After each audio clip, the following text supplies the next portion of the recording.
You know, there's a saying down in the South, when you come up to somebody's house, you knock on the door, they open the door, and what do they say? Come in, come in. And that also is a very powerful diesel engine that is powering this enormous truck. And what is this enormous truck? It doesn't really do anything. Well, I think it's Salman Rushdie's RV. You know, I'm beginning to like this Megaweapon. I'd love to drive Megaweapon to school. Well, I'm going to tell you all about it in about 30 seconds. Stay with me.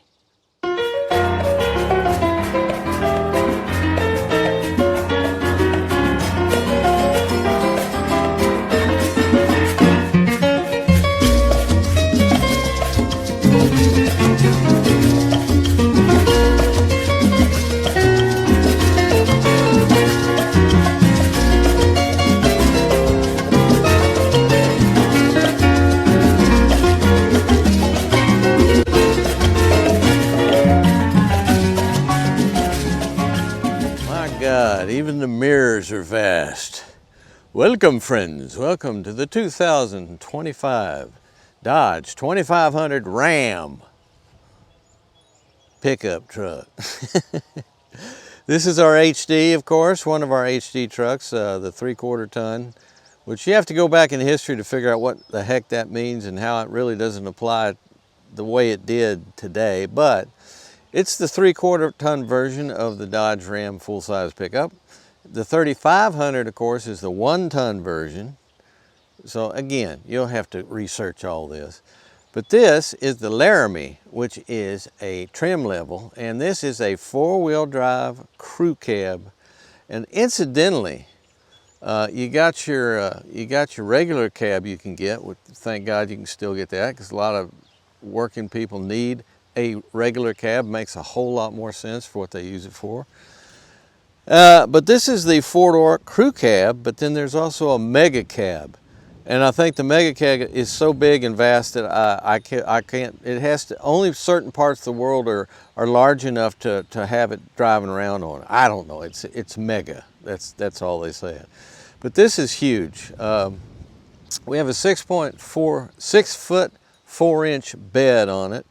And I believe you can still get an 8-foot bed also, which is what you'd need for a lot of big fifth wheel trailers and goosenecks and stuff. It'd be better suited to have an 8-foot bed. But this you can certainly pull a fifth wheel with this without too much trouble. Horse trailer and that kind of thing that uses a much better, actually I think is a much better and safer hitch situation when you use a fifth wheel if you have a whole lot of weight. So that's something you should consider, because this truck can accommodate that. I believe they have a option kit specifically for that, but you can absolutely use it, because with our 150-inch wheelbase, it's 149.5 inches actually.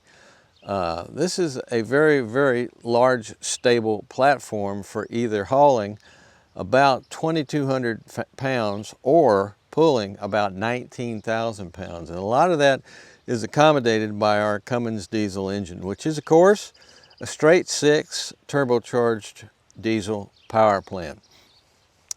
And we see here a truck that has evolved gently compared to a lot of the other pickups of the generation, because heavy-duty trucks like the Ford Super Duty and the GMC and Chevrolet variants of the Silverado, that are the 3/4 ton and 1 ton heavy-duty versions, they haven't really changed as quickly as the 1500 models, but they're coming around. And one of the things that surprised the heck out of me, and it's because the last version of the Ram heavy-duty truck I tested was a 3500, a 1 ton dually. And it had huge stack of large leaf rear springs plus air springs. It had all this stuff, and it rode like concrete. It was a very rough riding truck. This, and they changed this, God, it's years now. Went from leaf springs in the rear, it now has coil springs, and you can see, we'll look underneath there, I assure you, but you can see the upper and lower control arms to locate the wheel for the coil springs. Do I think this is a better way to go than leaf springs? No, I don't.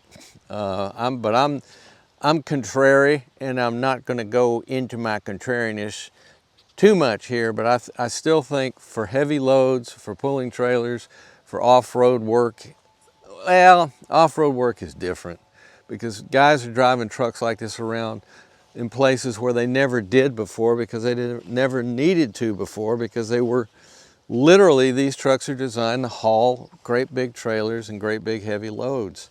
And a lot of times the biggest thing as far as needing four-wheel drive you needed to was mud, more than anything else, mud or sand. I'll tell you a quick story about that. Back when I worked in the film business, there was a key grip out of New York who was brilliant, and they were shooting on the beach, and they had a real problem with fill light. They couldn't get the like the standard 2Ks back when they used powerful lights in making films. They needed big reflectors, and those, with the wind and everything else, that was a problem to try to get the reflectors down on the beach. So what'd they do? Well, he took his heavy-duty four-wheel drive trucks, of which he had about 3 of, and they put a big tarp on the side of it and used it as a reflector because they could build a platform real quickly. There were grips.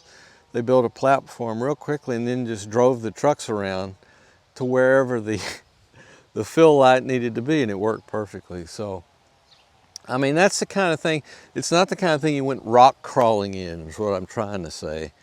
But there's a lot of accommodations being made these days to guys that just want to drive their truck around off-road.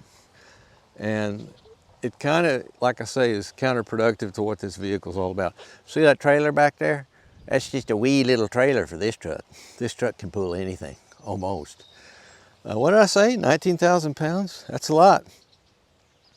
But anyway, everything about this truck is upscale and huge, including just getting in the thing is a bit of a chore because it doesn't have any running boards or anything like that. You just have to kind of leap up into it, which if you have like elderly passengers that you're going to put in the rear, that's going to be fun. You're going to need a forklift or something to get them in the truck. But anyway, this is a substantial work vehicle, and it's not to be taken lightly. This is not something that's just a daily driver and you think it looks cool. No, this is a working truck, and it's designed to get the job done day after day with a minimum of fuss. But as we all know, with these days, with all the technology and everything else that's been put into these vehicles, there's fuss. There's a lot more fuss than there used to be. But they also are more capable in their way as they've ever been. I mean, like I said, did I tell you, 19,000 pounds you can pull with this? I believe it too. And I'll show you the power plant that makes this all possible right now. The vastness of it all. This is, of course, your Cummins 6.7 liter. And as you can see, it's hard to see, but we have a cast iron block, and I see a lot of aluminum parts up in there. Not sure exactly. This thing doesn't have an aluminum head, though. I'll have to check. I'll check and I'll comment on that. But this is a vastly long engine because it is, like I said, 6.7 liters, and it is an inline 6-cylinder, which has been the classic Cummins design that's gone into these Dodge and then Ram trucks for many, many years. And it's gone numerous refinements and changes and all kinds of things. And our turbocharger, well, first of all, look at I have to get up in here. Oh, there we are. This is what you see when you open your hood and you climb up on a ladder and look down. This is pretty much what it is. But here is our diesel engine oil only, but look, a dipstick right there, right there. It's long too, you can see it runs all the way back in there. I mean, isn't that cool? I'm fascinated just by that. But as we can well see here, we've got, diesels are so much similar to, you know, your regular internal combustion gasoline engine, but they're so different in so many different ways. And these things, this engine puts out 430 horsepower, but like 1,075 pounds of feet in the torque department, over 1,000. Now think about that. That's just crazy big, powerful. But that's what they've evolved to. I mean, that's pretty amazing. And what we have is we have a huge, oh God, it's hard to even see everything. But over on the left-hand side, I believe is our exhaust side. Let's climb back down here. Let's go around here, this side. I believe, yep. This is where our turbocharging array is located. It's on the passenger side of the vehicle. And when that exhaust gas comes out and it spins a wheel, and that spins an impeller, and the impeller then compresses the air that comes into it from, it all gets its start over here in this massive air filter arrangement, bringing in your outside air right there. Then it goes in, it gets compressed, and then it shoots on down to the intercooler. And look at the size of the intercooler. This big thing, this bridge right down in here, is where your near as I can tell, is where your cold air is coming in from your intercooler, which is located at the front of the engine. Because you got to cool down the air you compress, else it's just going to be hot and it's going to defeat half of the purpose of turbocharging. But then it goes into the injection array, and I see 1, 2, 3, 4, 5, 6. Yeah, I think I see them all there. Yeah, this is it looks like a common rail type of system. Anyway, with all diesel engines, of course, you have to have what would be called direct injection, because the whole thing doesn't have any spark plugs, because the explosion that takes place in a diesel engine cylinder takes place purely from pressure. That pressure creates all this heat, and it eventually ignition takes place just from that. It doesn't need a spark to ignite it. So you do have glow plugs and stuff in these things for wintertime starting, because you got to get it hot enough in order for those explosions to take place for the engine to start. But once a diesel gets going, I mean, it's determined to stay running. And I've heard tales of diesel engines continuing on. There was I was on a research vessel for a few years, on and off, down in Texas in the Gulf of Mexico. It was a big research vessel, and it had a couple of enormous Detroit diesel V engines. I think they were V10s or something like that. But the first mate of this ship told me that one of the engines blew one time, and that you could literally, it blew a hole in the side of the block, but the pistons continued to fire and turn, and you could just look in there and see where that piston was. Just going up and down and going up and down until they shut the engine down. But it kept running. It was determined. My whole reason for telling you this is, once a diesel gets going, it don't want to stop ever. Ever. They're so powerful and so purposeful and duty oriented that they want to keep running no matter what. But there you go. Here's our, look at the size of our brake booster there, and look at all that. That's about, looks like about a half gallon with the brake fluid that goes into our braking system, which is good, because when you're doing all this stuff. By the way, what does this truck weigh? I'll tell you in just a second. Wait a minute. Are there two things here? Max, minimum? I'm not sure what the heck that is exactly. That particular reservoir over there. Could that be coolant? I don't know what it is. They changed the color of everything. Did you notice that? Coolant used to just be like Prestone, kind of a yellowish color years ago, and then it's gone to red and all kinds of other colors. The one thing that I don't see right off the bat, what's this here? This is power steering fluid. Okay, well, that tells you a lot. That means it does not have electric power steering. It has hydraulic power steering, which also explains the fact that it doesn't have a self-driving system on it. can steer the vehicle. Now, how that is, I believe on the 1500s, the half tons, both with, I know with General Motors, I'm not sure about Ford right off the bat, and I'm not sure about the Ram 1500, but some of these vehicles do have the ability to steer themselves on the highway, even pulling a trailer. This one does not, because it has a hydraulic system. It has a hydraulic system, I think, because it's tried, it's true, and it's more than capable of, when you're talking about, oh heck, hang on a minute, what is that weight? What is that weight? Curb weight, 7,742. That is heavy. 7,700 pound vehicle. So without any kind of load in the back or anything else, you're still turning that kind of mass. So that's why you still, in my opinion, still have, you could put electric power steering in this, but it would probably be an enormous motor to do that.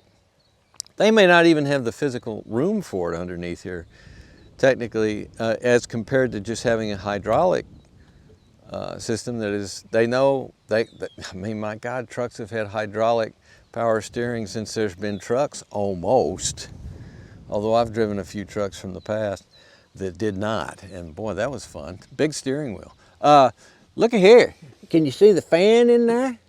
Holy cow, that's like a room fan. But everything's, since it's a conventional longitudinal layout, your belts are up front. I see at least one, but I think there's more than one. There's a serpentine, there may be another belt, I'm not sure. But you got all these things being driven in a normal manner. This will all be very familiar to you if you've been around trucks all your life, because it is basically very, very straightforward. And my God, these numbers are just, they're mind-boggling. My mind is boggling from all these numbers. Like I said, to change the oil in this thing, 12 quarts of oil. I haven't said that to you, but I will say it while I'm driving. That's a lot of oil. That's a case of oil every time. And I'll check and see if this thing is an owner's manual on it, what the suggested oil change intervals are now. Because I've had diesel mechanics tell me for years, it's the most important thing with a diesel is changing the oil regularly. It's really, really important. That's important for all internal combustion engines anyway. Look, we got these little supports here that I think are just to stiffen the front of the truck as far as the body is concerned, because you have an enormous frame down there, fully boxed. I'll go into that later when I'm underneath the truck, because I have mixed feelings about that actually. But you have this, who knows how much this engine weighs. If the truck weighs 7,700 pounds, I'm estimating, you know, at least 1,000 pounds of that or more, maybe just the engine block and associated parts, the main engine without the transmission. Did I say transmission? There is a transmission. I believe it has 8 speeds. And this is a 4-wheel drive version, of course, like most of the things in the Northeast are when you come to trucks. And it's a very conventional part-time system, which has no automatic mode. It just says 4-wheel drive high, 4-wheel drive low, and neutral, and 2-wheel drive. So you can disconnect the front axle. Otherwise, it's a rear-wheel drive vehicle, but there's no automatic setting or anything like that. And I believe the reason is on these heavy-duty trucks, there's issues, I think, with an automatic system, that when it comes to the amount of mass and everything else that it'd be dealing with, it's better just to have a regular, conventional, rugged, with a capital R, 4-wheel drive system. So there we go. You got to come around the side here, shut this hood. That's, oh boy. Yeah, there you go. That's your engine. That's your Cummins 6.7 liters for 2025. And do you think, what kind of truck is this? What brand is it? See, have you noticed this with these trucks? They're making the front end bigger and bigger and bigger, and the styling is such that they're trying to look as tough as possible. Now this has got a little bit of aerodynamics to it, in that it is curved on this side, but it's still got this enormous maw. And my God, that everybody, there is no exception to this, everybody's making their symbology, also known as their, just the name of the vehicle, the brand name or whatever, bigger and bigger and bigger and bigger. And oh, we do have tires that are large because everything's large on this vehicle. These, of course, are your your Firestone Transforce HT2, which I know it's a hell of a lot better than HT1 was. I don't even know if there was an HT1, but we have eight, count them, 8 lugs on this thing, and an absolutely enormous disc brake with an enormous rotor and an enormous caliper. And what is our tire size? It is LT, which of course is light truck, which is a heavier tire than your non-LT versions. LT 275/70 R18. So a whole lot of tire for a whole lot of truck. Like I said, 7,700 pounds just by itself. Then you can throw 2,244 pounds in the back for your cargo, or you can tow just shy of 20,000 pounds at 19,770 pounds is what they tell me in the literature. So that's a whole lot of truck. I mean, my God, if you have so much stuff that this truck is not big enough to pull it all, you have too much stuff. That's what I'm saying. And again, that 149.5 inch wheelbase. Yeah, let's back up a little. You got to back up to the next county to get the whole truck in here. There we are. And that 6, you know, it's really interesting looking at this bed because it's really well proportioned to the rest of the vehicle. I mean, it fits just nice and just right, just nice. And we have coil springs in the back, like I mentioned before, which I was not aware that the 2500s had gone to that, but they sure have. Now, this bed damn near looks like an 8-foot bed to me, but it's not. According to the literature I have, it says it's 6 foot 4 inches. And, oh, what's this here? Do we have one of these? Oh, yeah, it's one of these. Hang on. Yeah. Well, anyway, I have the wrong shoes on. I left the house with the wrong shoes on today. I had on my dainty dancing shoes. You know, Boots likes to dance. He dances frequently, in a line or not. But anyway, it does have that auxiliary helper for the tailgate. The tailgate, incidentally, is wonderfully easy to lower and lift. It's nice and light, counterbalanced, all that stuff. But you see, it would be almost impossible to get up in here when the tailgate's down. That's what this thing, what if I do it like this? God, I don't know how that works. I'm gonna have to experiment with that. But anyway, we have a spray-on bed liner, which is optional. And it's a good depth. You know, the manufacturers, with every little redesign, it seems like they're deciding to make the bed either shallower or deeper. They've gone back and forth.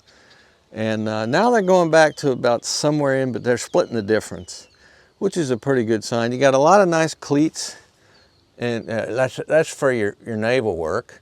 And then you have and clamps and all kinds of things. This doesn't have one of those sliding bed racks, but it does have LED lights in the very tail end here, which is nice. I think that's part of the spray-on bed liner package, I think. I'm not entirely sure about that.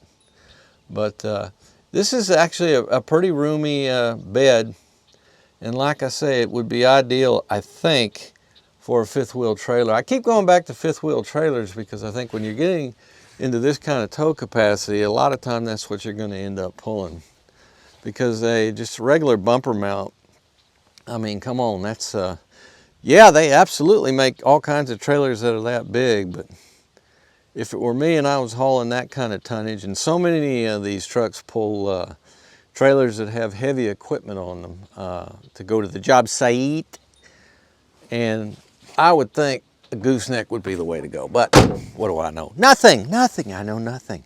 We have some chrome here, very nice, and then again, we also have our 2 different kinds of trailer plugs right there that are nice and high next to the license plate, so you don't have to crawl underneath the truck to get to them. So do we have a spare down there? I can't see. Yeah, there's got to be one in there. But see, you can see part of our rear axle right now. We're going to look into this much closer later on for your enjoyment. But anyway, vast but not overly unfamiliar vast. It's basically, I mean, we're getting so weird with our sizes. Our compact trucks are now mid-sized trucks. Our half-ton trucks now have the capability of 3/4-ton trucks used to have. And these things are just getting into the stratosphere with their hauling ability. Pretty amazing all told. There's also 13 inches of ground clearance. And we'll see what kind of skid plates we have and stuff, because like I said, this is a 4-wheel drive truck. And these are definitely street tires. However, you know, if you do go take your, I mentioned the job site, if you're taking your gooseneck trailer with your big excavator on the back of it into the job site, and the job site is muddy, you might want to get some tires that are a little better suited. To the best of my knowledge, we don't have any things like manual locking differentials. I didn't see any anyway. But if you have good tires on this thing, you're probably in pretty good shape. But the fact of the matter is, these trucks, if you do just get it with front or rear wheel drive, they can be prone to get stuck in places. If you have horse trailers, for example, you'll go to so many different paddocks to events of all kinds of things, and there's always mud. There's just always mud in the paddock somewhere, and you can get stuck. That's why it's really good to have all-wheel drive.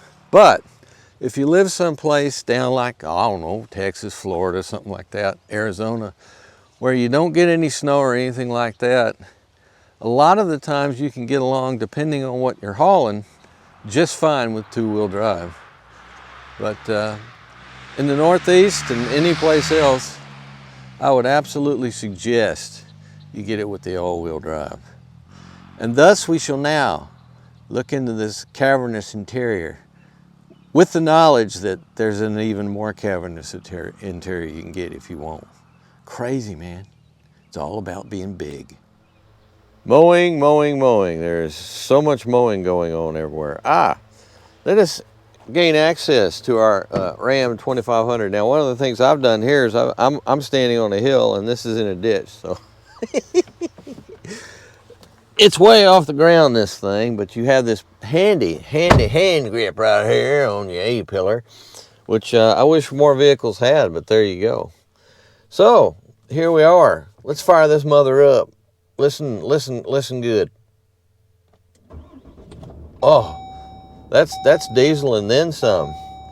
And as you can see right off the bat, what Ram has done is they have kept things a little bit more traditional in that you have a instrument cluster that is isolated from the center screen. And as you can see, the center screen is currently telling me there's a Uconnect box. Uconnect box requires service. Please visit an authorized dealer. I'm heard that's just a software glitch, and take no mind, pay no notice. But how in the world, where is my screen? Oh my goodness gosh. Let's see here. There we go. We can turn the stereo on. This is interesting. This has not happened to me before.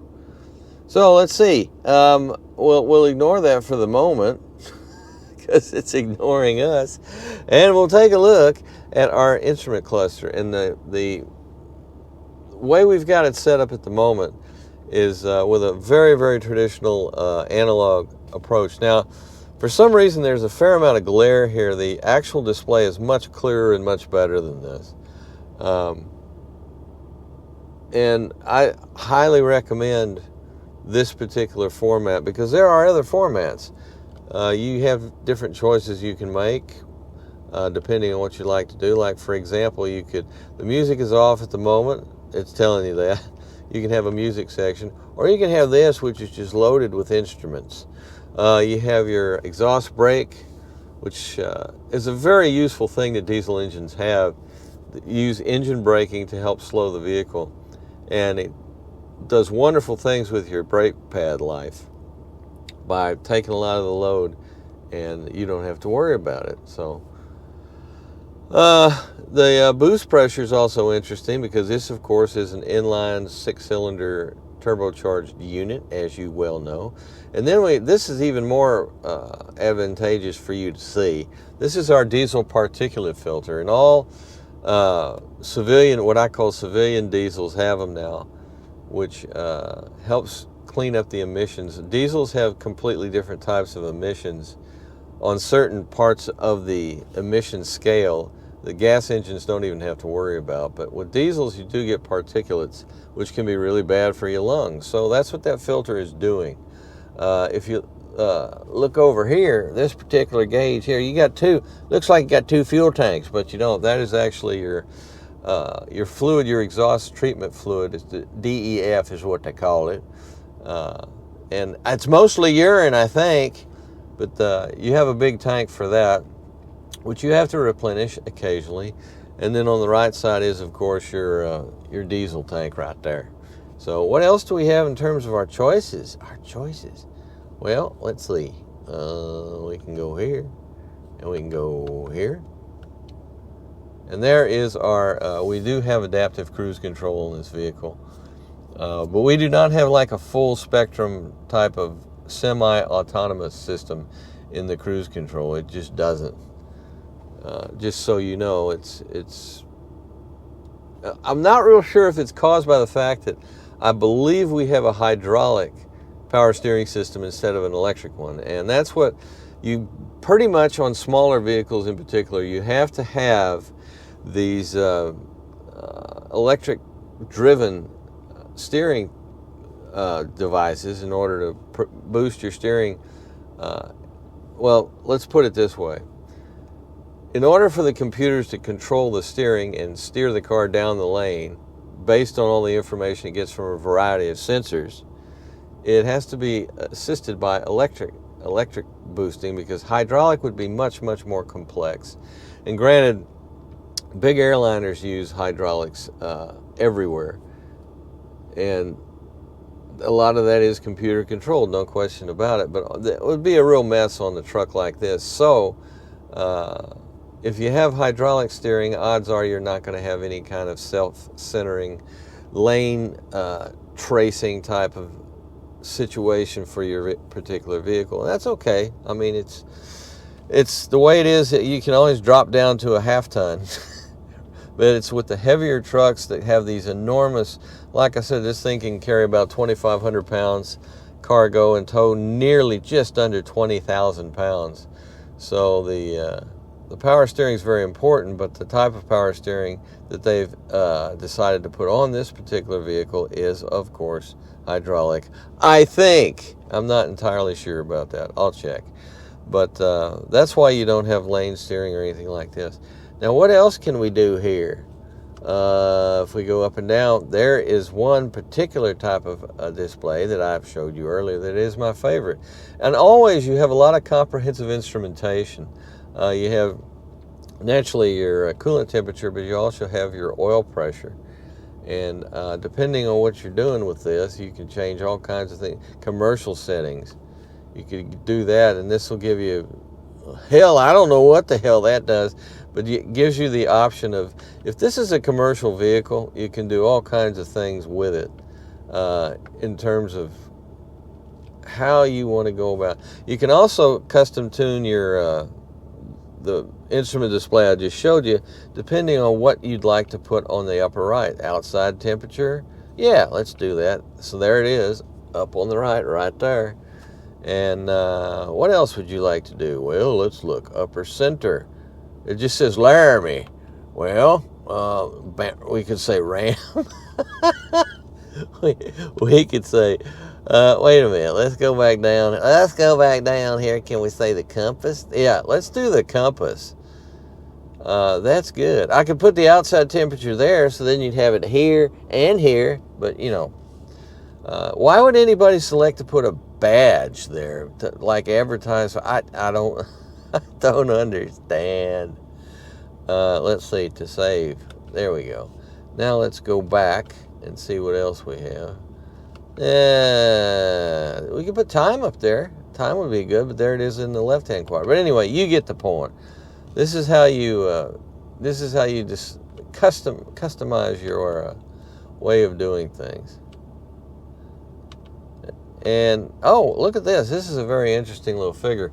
I've got 97.4 miles on this particular tank so far, and we've got an average of 17.8 miles per gallon. That is lightly laden, and that's a pretty good value, especially for a truck of this size.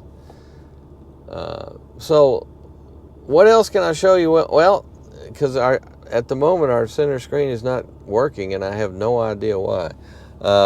It's been working up to this point, but then again, when I just got what was it, a GMC Canyon the other day, that the backup camera system didn't work. None of the cameras were working. Then they just started working again. Welcome to the world of electronics. On our right-hand side, this is our cruise control area, and something very important for you to remember is on these Rams like this, you have two different on-off switches for your cruise control. You have your conventional cruise control, and then you have your adaptive cruise control here, and you can adjust using this rocker switch your following distance.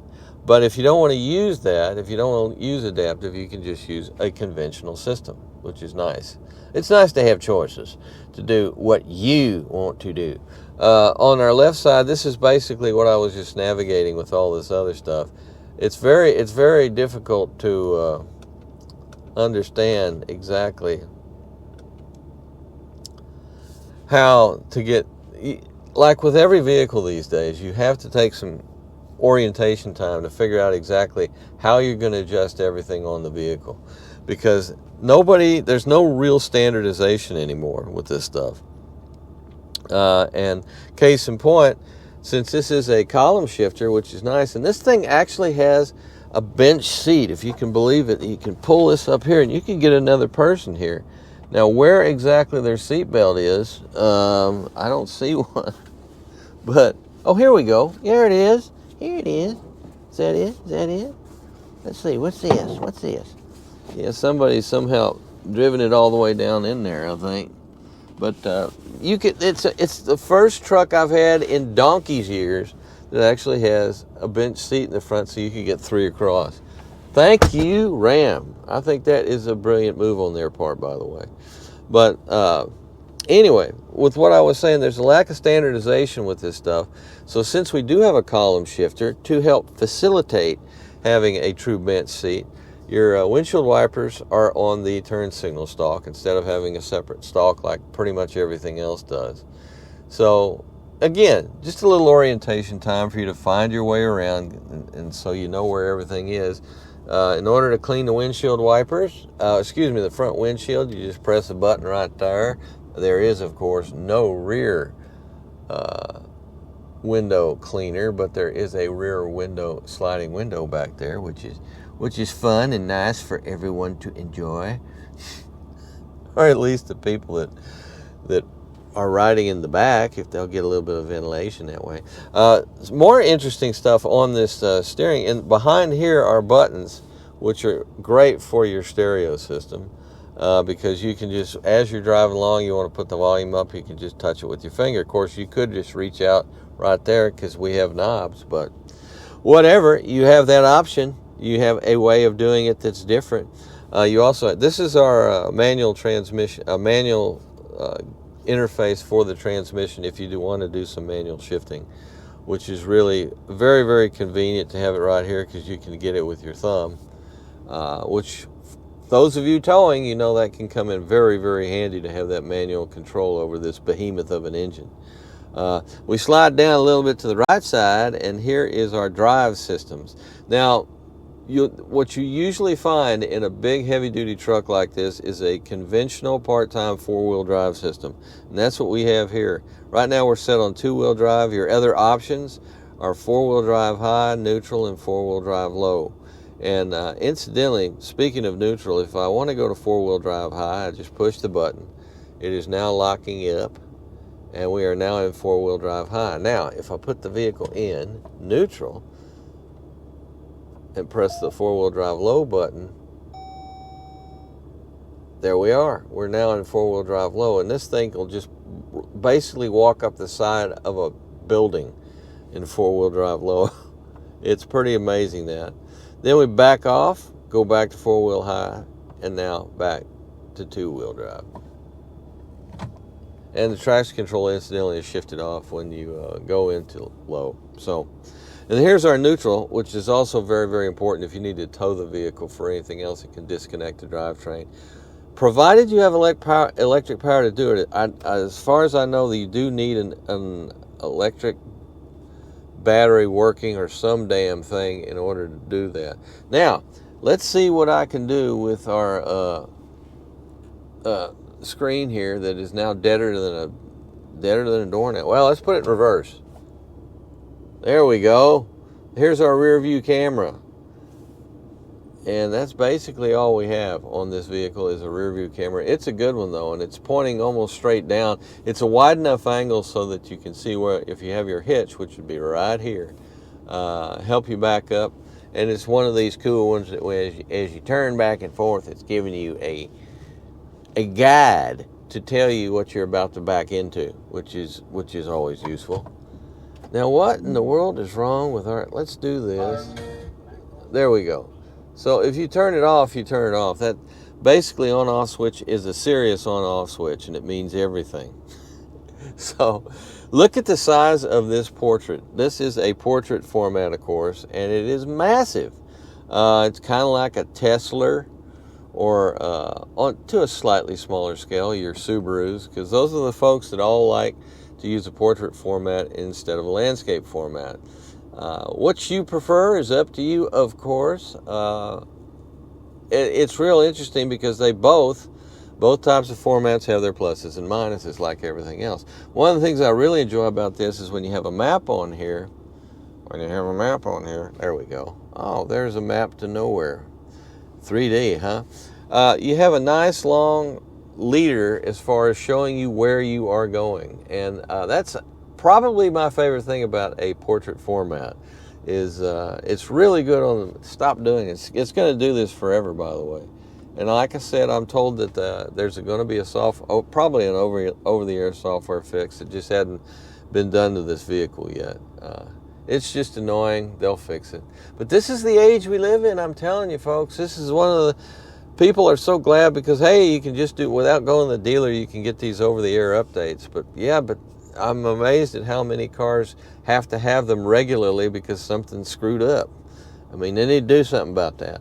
But anyway, down here we have all our different menus for your vehicle. Oh, vehicle cameras. Oh, rear view cameras. See, like I said before, favorite camera system by pressing the star on the control of any of the filters. Okay. I believe that's the only camera we have. I don't know. It's so hard to tell with this stuff. Go back. Thank you. God, it's like using a tablet, and I'm so sick of this stuff. You know, I heard the other day. Here's an aside. I complain constantly, and I have people complain to me about how the systems are such that if more and more things are based on the touchscreen system, like for example, all your comfort, your climate control is right there. It's right there. There we go. This thing also has a bit of a lag to it. That may have something to do with the software upgrade they're working on. But you have to use separate menus and everything else in order to get to stuff that a lot of times you could do by feel. And I heard the other night I was at a concert venue, and the sound guy was explaining that everything, he was taking an apprentice through a system, and this guy had already had a fair amount of sound experience in mixing during live shows. And he was very good, this guy, with older equipment in terms of using knobs, because you could watch the stage for all kinds of lighting cues, sound cues, and everything else, and just reach out and you knew where the knob was and use the knob while you're watching them. He said touchscreens do not allow you to do that. You have to take your eyes off the stage and look down at the touchscreen. Well, this is the same thing that we've been dealing with for about 10 years in cars, and it seems to be getting worse, not better. I will say there's a few good things about on the Ram. This does have a manual volume control on-off for your radio and a tuning knob, which I find to be extremely convenient. And you don't have to take your eye off the road in order to reach out, because these things are they're tactile in their nature. So, you know, it's up to you. Well, it's not even up to you anymore. If you're going to buy a new vehicle, you're just going to have to learn. There's a learning curve that you're going to have to figure out a way that's best for you. But the fact is, this is why we have so much more distracted driving. And people like Consumer Reports and others are really starting to realize what a problem this is becoming, because in their owner surveys, people complain about it all the time. And are the manufacturers not listening? Hell, I don't know. I mean, they're still written. A lot of the engineers are people that have literally grown up on touchscreens, and it's all they know, I swear. So that's why that happens the way that happens. What else do we have? Here's our home screen, incidentally. And the home screen is good because it does have a few things in standard, including a map. You have the radio over here, and then you have the HVAC, your ventilation and air conditioning right there, because they know that's the stuff you'll probably interact with more than anything else. So that's good enough. And then when you want your map to go all huge, you just press that button and off you go. Now, when we drop down below here, we have here is our engine braking. As far as you have, it's an interesting logo this thing has, by the way. Automatic exhaust brake on, exhaust brake off. Yeah, I'm going to keep mine on. Our tow haul mode, and we can turn off our front and rear parking sensors, which is really convenient to do if you're driving off-road. And incidentally, this is a difficult one to drive off-road because it's so big. And one of the problems I had, I was on a trail that I normally take four-wheel drive vehicles on, just to get a sense for their suspension articulation and all that good stuff. And one of the things I always look at is how easy it is to turn the vehicle around on a trail, because that's not something that's unusual. You often have to do that when you're driving off-road, and this thing takes about a week to jockey around, but that's not what it's made for. I mean, this is not primarily, first and foremost, an off-road getaway vehicle. This is a towing and hauling vehicle, and that nice long wheelbase is really conducive to pulling a big trailer. Like I said, nearly 20,000 pounds. It's amazing. So, but it's just something to remember when you're in the market. Look at the number one thing you always have to check when you're buying something is, how big a thing do I need? If I need a pickup, if I really need a pickup, how big a pickup do I need? How much am I going to haul with it? Where am I going to take it? What kind of trailer am I going to tow with it? How big? Because this thing is equipped to tow anything. A fifth wheel, gooseneck, conventional, all these things. It doesn't have a lot of the fancy software on it, which I think is great, but it's having enough trouble with the basic software. Wi-Fi. I like a car, my older vehicle doesn't have any kind of Wi-Fi connections whatsoever to anything. And I say old, it's 10 years old, well, almost 11. And I love that about it. It still has its quirky problems with its satellite navigation, though, but there you go. But that's it. Otherwise there's not a whole lot of things for it to get upset about and have a fit. Up top here we have just your basics. We don't have a sunroof, moonroof, or anything else. But if you do want to open that rear window, look at there. Oh, yeah, let's close it. Look at that with the touch of a button. That's why you can ventilate your rear passengers whether they want it or not. You're in control. You're the pilot in command up there. You can do what you want. And what else do we have in our front? Well, like I said, you could set 3 across if you want. And I'm amazed that I did finally find a seatbelt, because I was thinking there's got to be one, because it's way too easy for people to sit here. So down here, way deep, we have a very nice collection of everything, including not only USB A and USB C, but we also have, look at that, right there. We have an auxiliary plug. So if you have older technology, you can plug that right into the sound system. Isn't that great? I love that. It realizes that some people are living out in the country and they don't buy every damn new thing that comes along. And in their truck, they want to be able to plug in and listen to their favorite gospel music. So there you go. Look there. There's one and there's two. You got your dual glove box set up. Always popular to have two. And way over here is your passenger seat. Hi honey, how you doing over there? It's country mile over there.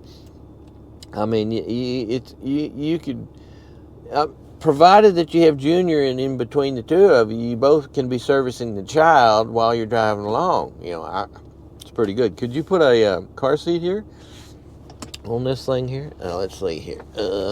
Probably. Well, if there's a will, there's a way.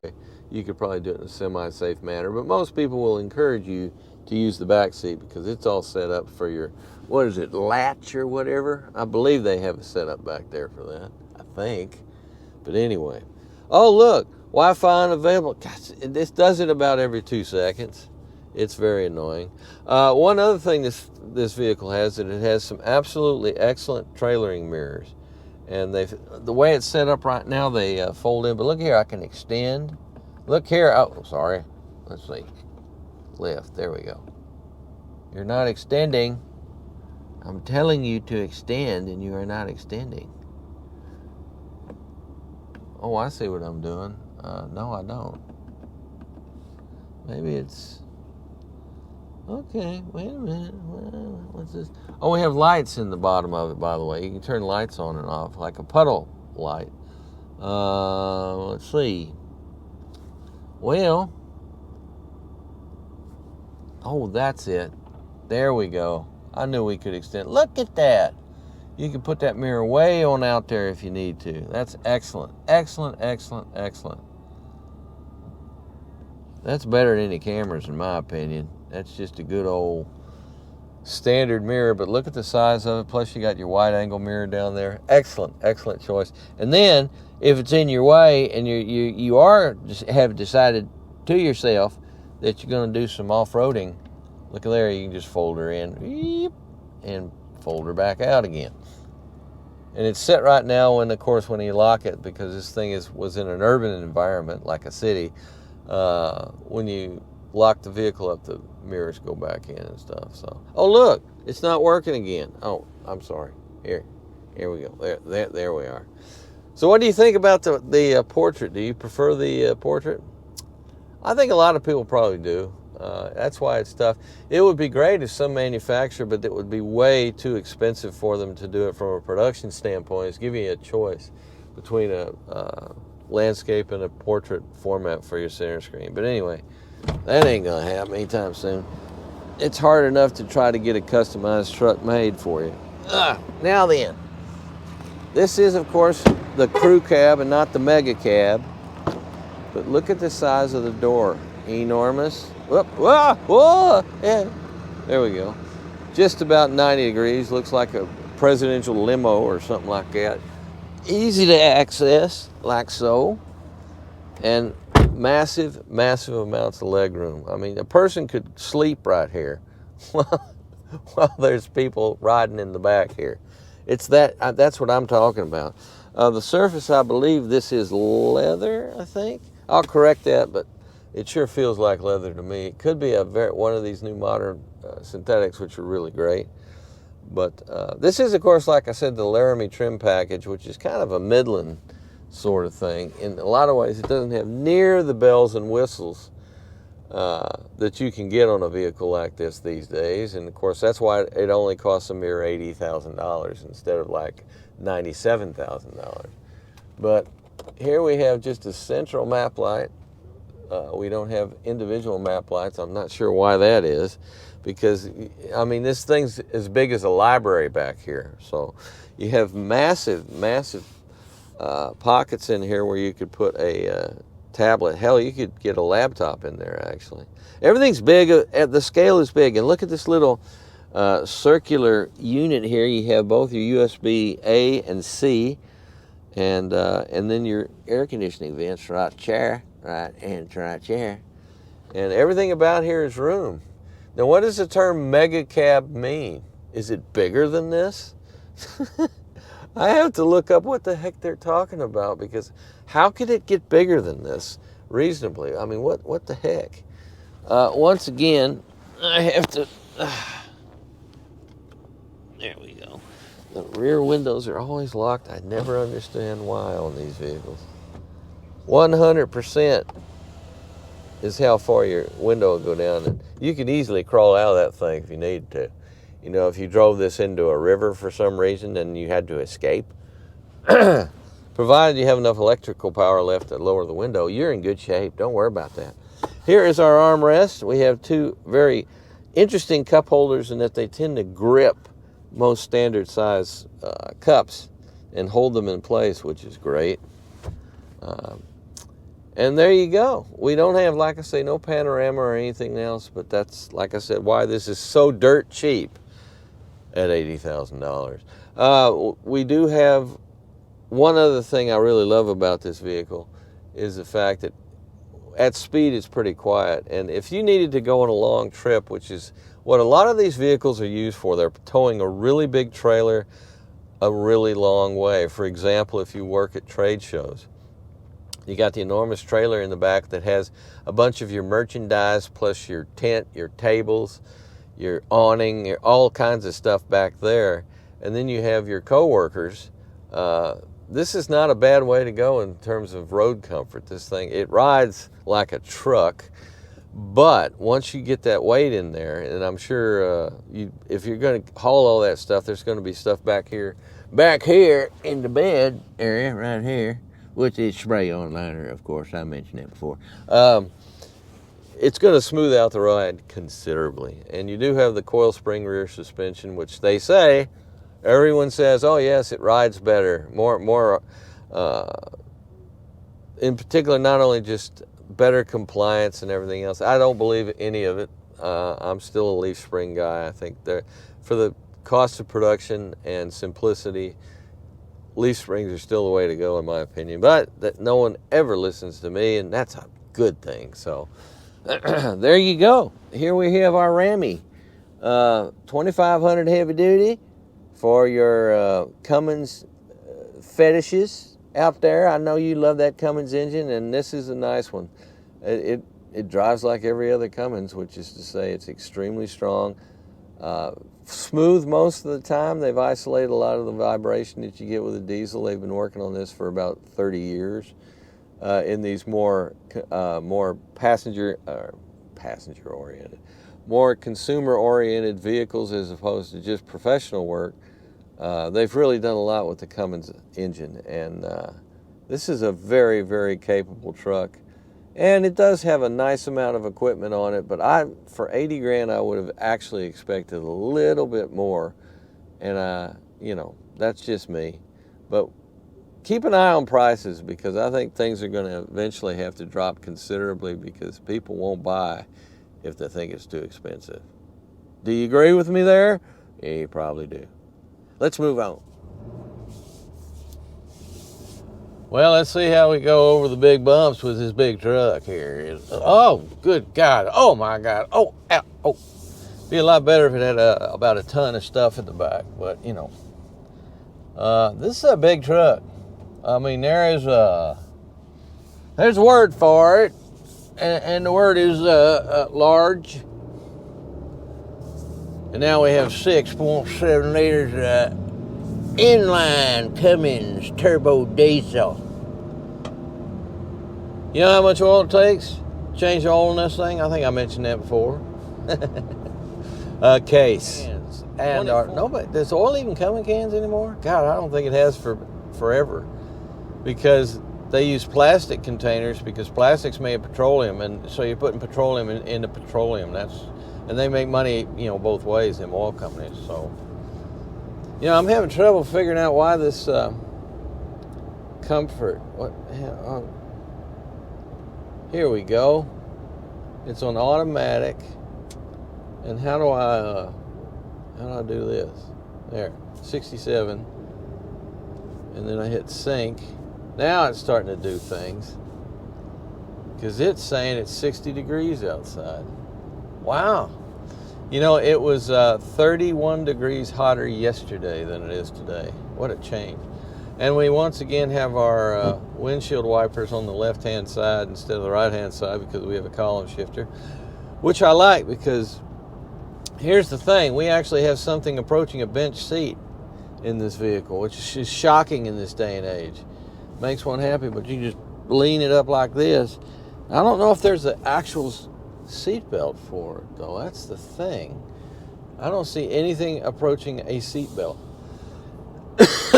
So, what's that mean? I can't tell you. I don't know. More examination is needed. But it seems to me like you could get 3 people in this cab up here if you wanted to, without too much difficulty, without any difficulty at all, to be perfectly honest. And yet, we are not doing that at this time. The ride quality of this is good so far, but I've been on very, very smooth roads, and as you can see when I went over a few rocks, it's what you'd expect for a vehicle that can tow 19,000 pounds and carry 2,400 pounds of payload or something like that. 22, 24. What's the number? I have the number here, don't I? Yeah, hang on. That's not crashing anything yet. Just yet. Oh, I'm going to put on the, there's 2 cruise control buttons on these. What is it? Synaptic is the company that owns Chrysler now. Yeah, I have to check every 30 minutes, see who owns Chrysler. It's this one here. There we go. That's the thing with the item. I'm asking it. There we go. Boy, there's a lot of lag in this instrumentation. It's kind of bizarre. It's increasing to. Oh, it's now I'm set on 64. Okay, I didn't want to do that. Hang on now. That's where I wanted to be, right there. All right, now to the best of my knowledge, there is no steering with this adaptive cruise. I know. I know that too. It's also constantly telling me I need a Wi-Fi service, something or other, but I was told by the fleet company to just ignore that.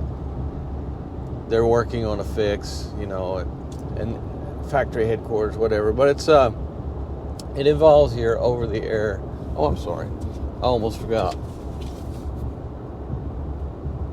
2,244 pounds is the payload for this vehicle. Now that, of course, includes all passengers, all bits of stuff that you have in the cab, and whatever is in the bed. It's a total of 2,244. So you gotta know all these things. You gotta know this. This thing rides about what one would expect. We have 2 straight axles and coil springs. Coil springs help the ride slightly, although I'm still on the camp and will probably die on this hill when it comes to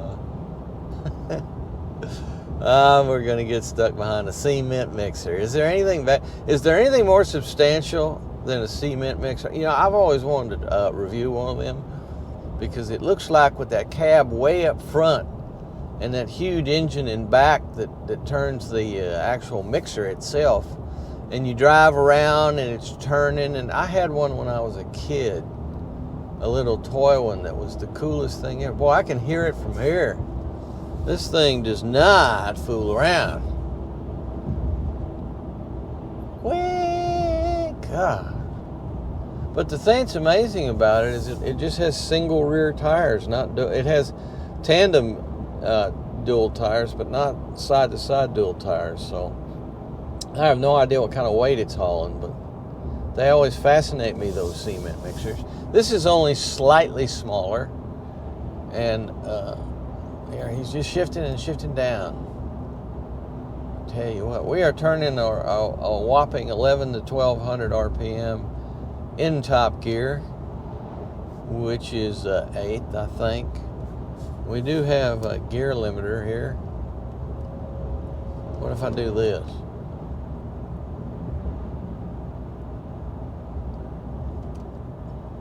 Huh. Pretty interesting. There's manualization involved. It's nice we have this little leather skirt going on this incredibly plastic piece of. I tell you what, this truck is like all modern full-size trucks in that it's got a lot of plastic stuff in it, but it still seems to be well assembled for the most part. Now, where's our trailer brakes? I know it had. There we are. They're right here. That's an excellent location for that, by the way. Because I am towing stop doing that. Stop. Go away. I'll have to go back to where do I want to go back to? That right there. Now let's see if it'll stay put for a while. They're working on a fix, like I said. So how do you like this portrait mode? It's so good with maps like this when you have the map orientated such that it's just going to show you what's ahead of you, and which is how most of them are oriented. And most people in my vehicle, which is 11 years old almost, I can orient it sideways, up, down, whatever, however you want that particular thing to go. What's this here? I'll press that. What's that do? That flattens it out. And then we do this. Oh, there we go. See, you can go side to side as well. There we are. That's nice. That's a feature. I want more following distance here. How do I do that? There we go. Yeah, I know. Every 10 seconds it's going to tell me the Wi-Fi is unavailable, so I just have to live with it, get used to it. There we go. And back to 3D. So that's a very versatile map, but otherwise I don't know why. It's just me. I don't like a portrait mode. I prefer a landscape mode. I don't know why that is. I just do. Can we look at our cameras while we're driving? Yes, look, there's what's behind us. Rear view cam. What else? Can we do anything else? I guess not. What if I want to look down in the bed? Can I do? Boy, I smell petroleum. I think this cement mixer is spewing all kinds of stuff. Uh-oh. Wow, what's going on? Oh, it's just water, I guess. Huh, what an adventure following a cement mixer. Maybe that's not even cement. Maybe that's fudge. Maybe that's a fudge mixer. Because we have a chocolate factory that's about, how far are we from that right now? We're probably about 20 miles away from it. But it is a chocolate factory. And you may have even heard of the brand. I'm not going to recite it at the moment, but they are based in Connecticut. Well, let's see here. It has not gone back to tell me that Wi-Fi is unavailable or whatever, so that's good. That was annoying, and now it's not.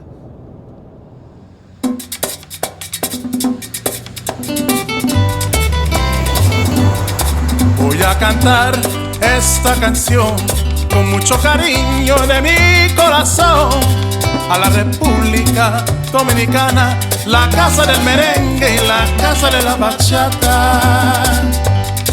Voy a cantar esta canción con mucho cariño de mi corazón a la República Dominicana. Well, it sure is big in here, this bigness. In a Ram 3/4 ton, which I believe the cab is probably the same on the 3500. I'm not real sure about that, but I don't know why it would necessarily be different. But the 2500 comes with, you can get a regular cab. Thank God for that.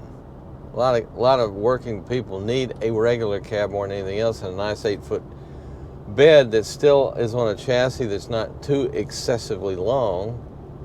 And then you can get the crew cab, which you're riding in, which is, in my opinion, as big a cab as you'll ever need, as far as it's a big crew cab. And then they're what they're calling the mega cab, which I have no idea about that one.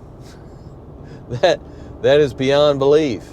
But we are driving around now with something that I haven't experienced on the 20. I haven't actually tested the 2500 in a long time. The last Ram I had was a 3500 dually, which had leaf springs in the back plus supplementary air. And it was the roughest riding vehicle in the back that I have ever driven. And I've driven a lot of stuff. And but that's when it's unloaded. When it's loaded down, I'm sure it's probably nice. But this vehicle, back in the day, the 2500s used to come with leaf springs in the back. Now we have coil springs, just like with the 1500. And it has a 2,244 pound payload that you can carry, which is quite a bit, about twice what, nearly twice. Well, not twice. Let's just, yeah, it actually is twice what most of the half tons can carry. But the thing about all that is, it's just like with my opinion does not change as far as the advantages to using coil springs. I don't think they ride that much better in the back, to be honest with you. In certain circumstances, if you're going to be racing across the desert, yeah, maybe. That might make a little more sense, sure. But as far as what the truck is designed to do, which is carry heavy loads and then carry nothing, I think leaf springs, through their greater simplicity, it's such a simple system, leaf springs. The rear axle is located just by the leaf spring itself. There's no, you look at back here with the coil spring set up, and both sides have leading and trailing arms and all kinds of stuff on it. I mean, just more components to keep the wheel in line than you do with the leaf spring. And I guess there's nothing wrong with that, right? I mean, it's just more stuff, but it does make it more expensive to build the axle, yes. Whenever you add parts, it costs more. And I think there's more stuff back there to wear out in terms of bushings, just like your front suspension. The bushings that hold up and suspend a coil spring suspension can wear out. So, and it's completely non-independent, the suspension on all heavy-duty Ram trucks, which means that it's a straight axle. If you get a two-wheel drive version, you have a straight axle. You don't have an independent front suspension, whereas like on the GMC versions, it's the only trucks I know of, GMC/Chevrolet heavy-duty trucks, you get a actual independent front suspension, and they do ride better in the front. There's no question about that. And they use torsion bars instead of coil springs, and I think they ride pretty damn good myself. But for the longest time now, Ram and Ford in particular, you used to be able to get on the heavy-duty trucks an independent twin I-beam front suspension that goes all the way back to what, 60s? Yeah, absolutely. And it works pretty good. Tires tend to get worn out a little faster with a twin I-beam, but the ride quality is kind of amazing, and it's extremely tough. So, and I'll have to check. I'm not sure if on the 4x2 Fords you still get that. I think you might. But in the case of Dodge, you used to have a huge independent AA arm front suspension on the heavier trucks, heavier duty pickup trucks. And they just threw that out the window with the two-wheel drives and just put a straight axle up there. So that's what you get. Now, there's the usual, what we're doing in this test is I'm just driving this thing completely unloaded. And which, incidentally, is how I see most of them being driven around here. People don't tend to really load them down that often. When they do, though, it's a big load. Like, I have a huge trailer that they take out from time to time, and they have to have a truck this big to pull that trailer. And this thing, incidentally, can tow 19,000 pounds, and you have the Cummins Turbodiesel HD HO high output, 6.7 liter, inline 6-cylinder engine that puts out like 430 horsepower, but like 1,075 pounds of feet in the torque department, which is amazing. I mean, nothing short of incredible. See if I can do this, give you something to look at there, and we'll do that. Where's our navigation? Everything on this truck has there used to have. There we go. We used to have the, in my opinion, Chrysler / Dodge / Rams, and it was Rams already, used to have a really, really good interior layout and stuff that I thought was very logical and made more sense and didn't go so off the rails the way so many of these other ones do. Well, they've thrown that out the window, and now it's as bewildering as any other kind of touchscreen interface vehicle these days, with the exception it still has two knobs here, your volume knob and you can adjust the radio stations that way, and that's great. I mean, because that's so easy to do and it's so fast, and without having to look at the touch screen as much. It's just great. I'm glad they still do that. But they have gone for the extreme portrait mode here, which is good with maps like this if you have the map orientated this way. It's good.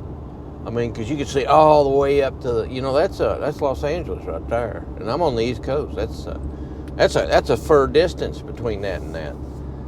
But what I find weird about this is in a lot of areas, I find that the only other people I know do this, everybody else is pretty much doing a landscape format except for Subaru, Tesla, I think. Hell, I don't know. I don't know what Tesla does. And Ram pickups, they're the only ones I know of that do it in the portrait mode. And that's something you have to just decide whether or not you like one way or the other. It's not something that I think should be a major factor in buying the vehicle, because the first thing you need to do is buy the vehicle that can do what you need it to do, especially when it comes to a pickup. And what kind of cargo you're going to be hauling, or that kind of thing. If you're going to be hauling cargo. If not, don't get a truck. But I find that overall the ride quality of this is very good for a vehicle that can haul what it can haul and carry what it can carry. It's nice. Now, is it a lot of that because of that rear spring coil suspension? I don't think it is. I mean, it's getting harder and harder to compare the two. Like, I don't have a pre-coil spring 2500 Ram to compare it to.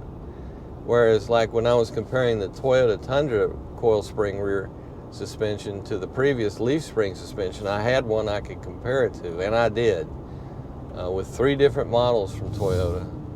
And mine, which is a 14, ours I should say. It's actually, my wife drives it more than I do. Pulls a trailer, horse trailer. You understand how that is. But I didn't notice any real drive improvement. It's steered a lot better.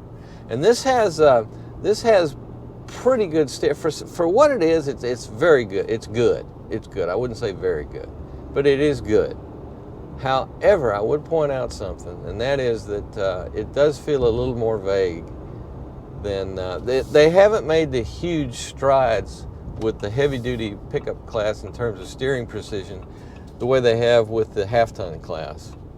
Ram 1500s and Tundras and Ford F-150s and the Chevy Silverados 1500. All those things, they have really improved. And a lot of that, when they decided to put the electric power steering in, they figured out that they could tweak the steering quite a bit.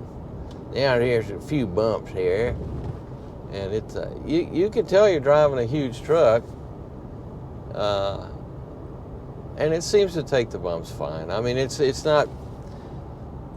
It comes to the point where when you're buying something like this, your main concern is, does it ride smooth? I don't think. I mean, and it's going to be. They're all going to be in the ballpark of each other anyway. Wow, everything's big down here.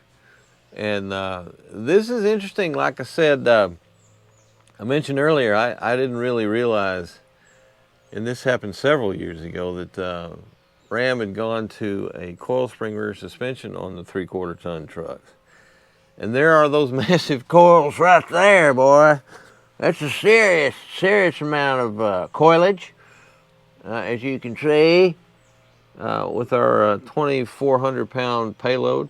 And here we have our massive rear axle with a 342 rear axle ratio, by the way, which I believe is optional. I don't know what the standard one is, but anyway. But like with all coil spring setups, you got a lot of other stuff that you got to do to locate the rear wheels, including this little anti-sway bar here with these little, you got a little mount up here, you see, and then you run that little sucker down in there, and then you have, wow, it looks almost like some sort of articulation there. But that's something that, you know, I, as a farming, trucking guy, I would say, look, that's going to wear out at some point. I want to replace that, and I don't want to do that. But as you can see, here's our what we call our bumpers. Some people call them their joists that will hit in the event that the rear axle should bottom out. It'll hit that right there. Everything is huge here. And something else, we also have, of course, a panhard rod that runs all the way across here. And then you have, right there is your front link. And then there is a top link somewhere. I'm at an angle, so I can't see it very well. Yeah, there it is. Oh, there we go. That's the lower link, and that's the upper link right there. Yeah, we got that on both sides there. So all these things are, like I said, just to locate the rear axle because it has coil springs. And it is a very substantial looking setup, obviously. It's built to take a lot of weight. And, you know, it can take a lot of weight. But I still think a set of leaf springs would be better, but that's just me. Here we have our fully boxed frame, and I'm not in, you know, the problem with fully boxing the frame, the frame rails, as you can see here, everything's enclosed, and what can happen is when you have a fully boxed frame like this, one way or the other, the or I should say the pro-melting chemicals that they spray on in a lot of the northern United States on the roads to melt the snow and ice, plus salt, has a way of getting in there over time, and you can't get it out by washing it. It's just not possible. As opposed to old C-channel type of frames, which were made of much thicker gauge metal and in a C form, so they were open, so you run your cables right there and everything else, and then you can actually wash that out. So you can wash all that material out so that it will help prevent rust. But this truck seems to like rust already. This is a 2025, as you can see, and there's quite a bit of rust already. It looks sort of superficial, but then again, I sure don't like to see it this early in the game. This truck's only a few months old, as far as I can tell. It has 3,600 miles on it, I believe. And there you go. So there's our massive, by the way. Our massive, it looks like aluminum drive shaft right there to carry all that 1,000 foot-pounds of torque. So everything in this drivetrain is built and built some more, just because that is a tremendous amount of torque to have to satiate in order to use it effectively, but you sure can. I mean, this is why this makes this a real trailer towing dream. Up here, there is our front axle, and we just have a straight axle with lower locating arms and upper locating arms. Maybe I'll be nice and go up there and take a look at it and show it to you, because unlike the GM vehicles, Ford and Ram on their heavy-duty trucks just run a straight axle up there. Now, if this was two-wheel drive, you would still have just a straight axle up there.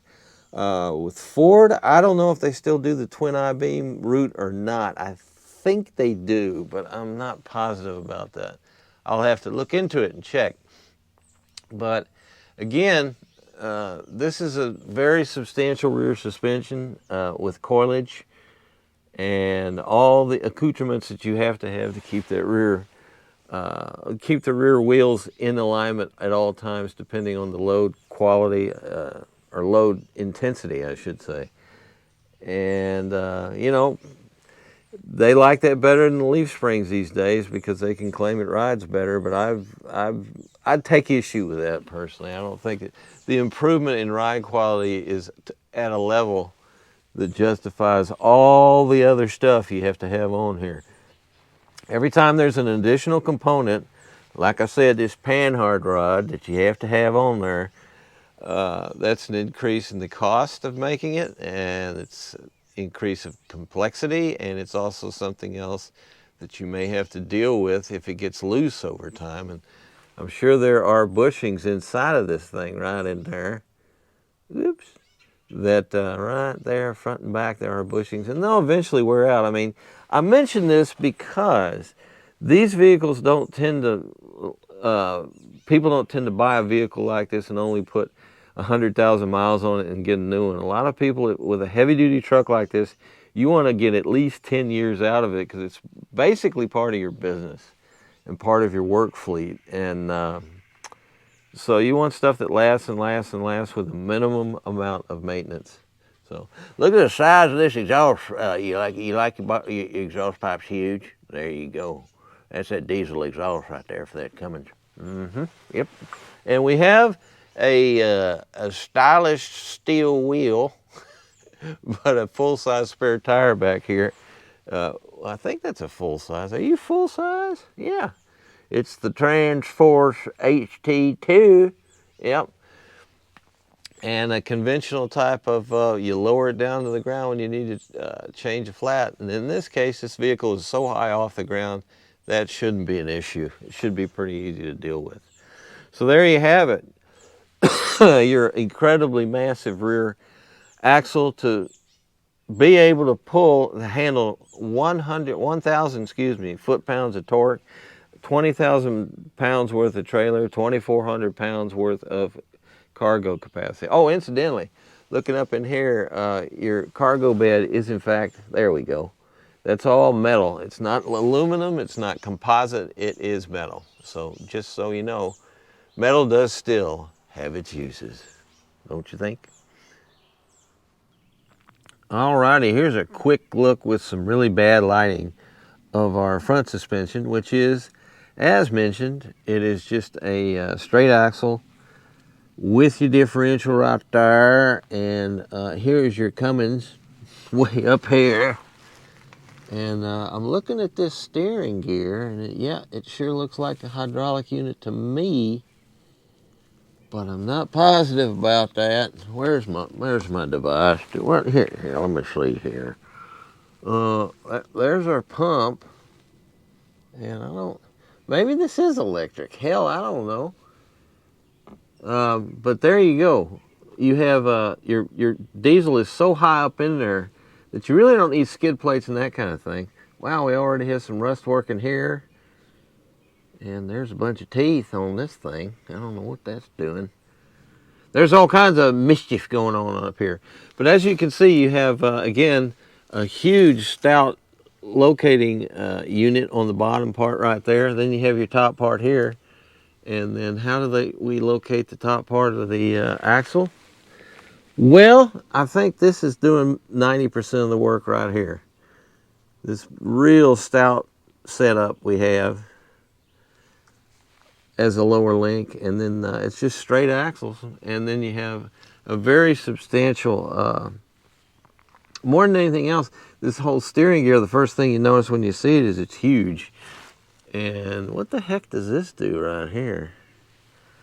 I don't know what this does. I guess this is a stabilizer of sorts. I have no idea. But you do have your coil springs. This is something on front suspension of four-wheel drive trucks that Rams and Dodge before them have had for a very long time. And so they're pretty good at calibrating these springs so that the front axle does better than you might think for just a non-independent unit. It's got a hell of a lot of high sprung weight as opposed to unsprung weight. But there you go. I mean, it's rugged and it's very straightforward and should last a very, very long time. You have a really substantial, this thing right here is a steering stabilizer, which looks like a sideways shock absorber. And for those that have done a lot of off-road driving with things like Jeeps and stuff like that, you'll recognize that immediately, because that can do a million good things for you, including stop shimmies and things like that. There are certain things that front suspensions that are just straight axles are kind of susceptible to. And over time, the manufacturers have come up with all kinds of ways of dealing with that and mitigating it and pretty much eliminating it. So, yeah, I know what you're thinking right now. You're looking around going, look at all this stuff already starting to rust. Well, a lot of it's superficial stuff. I don't know what to say about it, you know, because it's hard to tell how long something's going to last until you've had it a while. And then you have to determine, based on that, whether or not you think it's going to last a long time. What's this little bit of stuff sticking out here? This is your watch it. Your watch it is right there. I'm sure there's a watch it over here somewhere. Yeah, sticking out. I have no idea what that is. But as you can see, there's not a lot of skid plates associated with any of this stuff, but especially in the case of the engine, you really don't need it, because it's so high up and it's got so much underpinning material here to protect it that there's no way a rock can get to it. It's going to do a lot more damage to the rest of the truck before it would ever get to the wall pan. So that's something you don't have to worry about. And there we have the dripping of the air conditioning condenser. Always healthy to see. And Bob's your uncle. So there you go. A very rugged setup for a very rugged truck. Well, let's haul through this Monroney here. We have a base price for our Ram 2500 Laramie Crew Cab 4x4 of $64,430, and with tons of options. Tons, I tell you. Our final sticker came to $80,350. It's a lot. It's a heavy price to pay, but it's a heavy-duty truck. And it's designed to pull and haul and go over rugged terrain and do everything you need out of a work truck. And it has a very roomy interior on top of everything else. So if you're seriously in need of a serious truck, this is a real good one to look at, folks. And with that, I'll say, please be careful out there, and I'll see you next time very soon. That was fun. Uh-oh. Megaweapon! Oh, what did he do wrong? Bring your garbage! Whatever the tube tells you, you dress like the tube, you eat like the tube, you raise your children like the tube, you even think like the tube. This is mass madness, you maniacs! In God's name, you people are the real thing. We are the illusion.